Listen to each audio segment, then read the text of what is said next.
Assalamualaikum warahmatullahi wabarakatuh.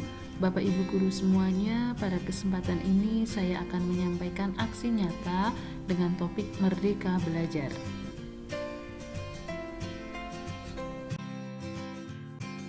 Di dalam topik Merdeka Belajar ini ada 5 modul. Yang pertama adalah memahami dan mengenali diri sebagai pendidik. Kemudian yang kedua, mendidik dan mengajar. Di modul ketiga, yaitu mendampingi murid dengan utuh dan menyeluruh. Di modul keempat, mendidik dan melatih kecerdasan budi pekerti. Serta di modul kelima ada pendidikan yang mengantarkan keselamatan dan kebahagiaan.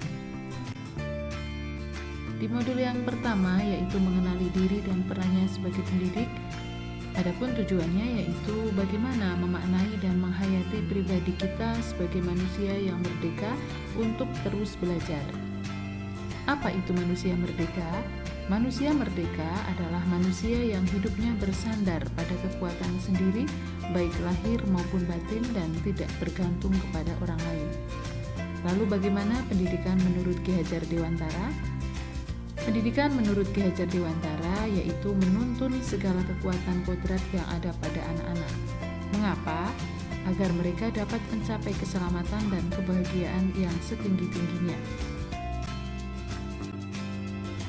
Jadi kesimpulannya, pendidik itu menuntun tumbuh atau hidupnya kekuatan kodrat yang ada pada anak-anak, agar dapat memperbaiki lakunya, bukan dasarnya hidup dan tumbuh kekuatan kodrat anak. Maka jadilah kita guru yang mampu menumbuhkan siswa yang mampu berkolaborasi, empati, selamat, dan bahagia. Kemudian di modul kedua, yaitu tentang mendidik dan mengajar.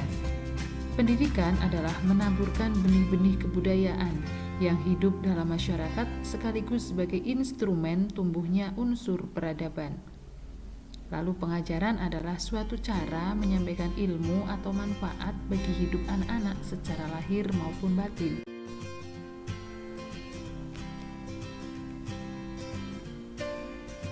Apakah hal-hal yang bisa kita lakukan setiap hari di ruang kelas bisa membantu murid mengisi masa depannya?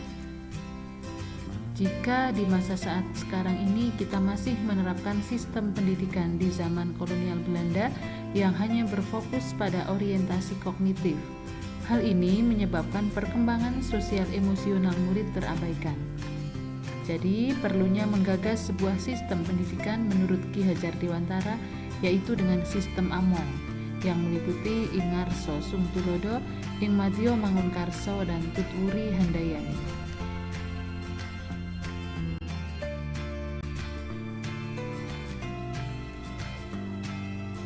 Manusia merdeka yaitu manusia yang dapat memerintah dan menguasai dirinya atau mandiri, dan itulah kodrat sebagai manusia.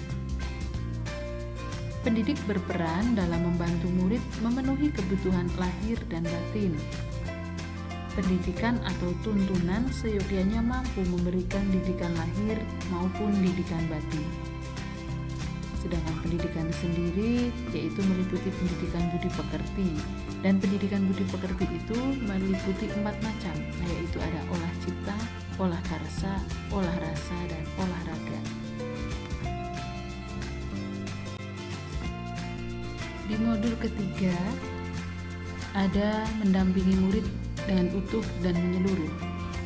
Di sini kita akan membahas tentang 3 kodrat. Yang pertama yaitu kodrat keadaan, kodrat alam, dan kodrat zaman. Kodrat keadaan meliputi pendidikan bergerak dinamis, menyesuaikan keadaan yang terus bergerak begitu cepat. Sebagai guru, perlu mengantisipasi dan membaca arah perubahan tersebut. Kemudian di kodrat alam, bahwa setiap murid dilahirkan dengan kodrat alam yang berbeda-beda. Ada yang tinggal di perkotaan, pedesaan, pantai, gunung, dan lain-lain. Kodrat zaman, bahwa perubahan zaman merupakan keniscayaan yang tidak bisa kita cegah. Zaman berubah, cara mendidik dan mengajar pun menyesuaikan demi murid-murid kita.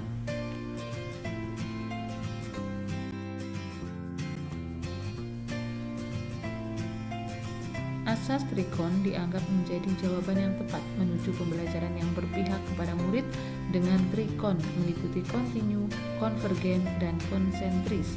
Guru dapat merancang pembelajaran yang berkelanjutan, terbuka, dan berdasarkan kebudayaan bangsa. Di modul keempat, yaitu tentang mendidik dan melatih kecerdasan budi pekerti. Budi pekerti yaitu kecerdasan berpikir murid harus dapat mengembangkan budi pekerti atau watak murid yang tidak hanya dibentuk di sekolah, tetapi dalam keluarga dan lingkungannya. Teori konvergensi dan pengaruh pendidikan.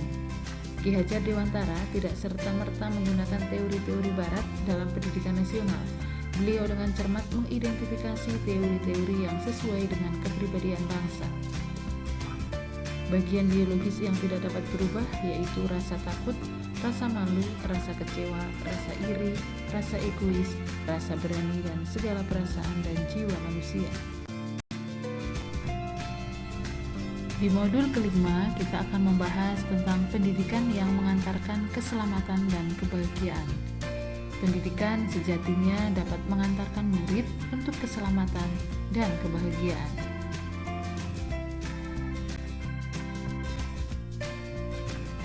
Sistem Among bukan sekedar metode membimbing dan mendampingi murid belajar.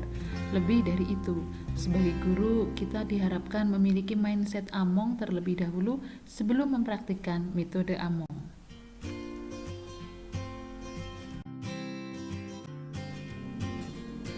Membimbing murid memperbaiki bangsa. Guru membimbing dan mendampingi murid dalam proses belajarnya, bukan hanya sekedar meningkatkan kecerdasan berpikirnya, melainkan juga secara tidak langsung berperan memperbaiki bangsa. Merdeka Belajar Abad 21. Kompetensi abad 21 menjadi kompetensi yang perlu dimiliki murid untuk menghadapi tantangan-tantangan ke depan. Untuk mencapai itu, pendidikan yang memerdekakan murid menjadi salah satu cara murid merdeka dalam belajar, menggali keingintahuannya dengan bimbingan guru.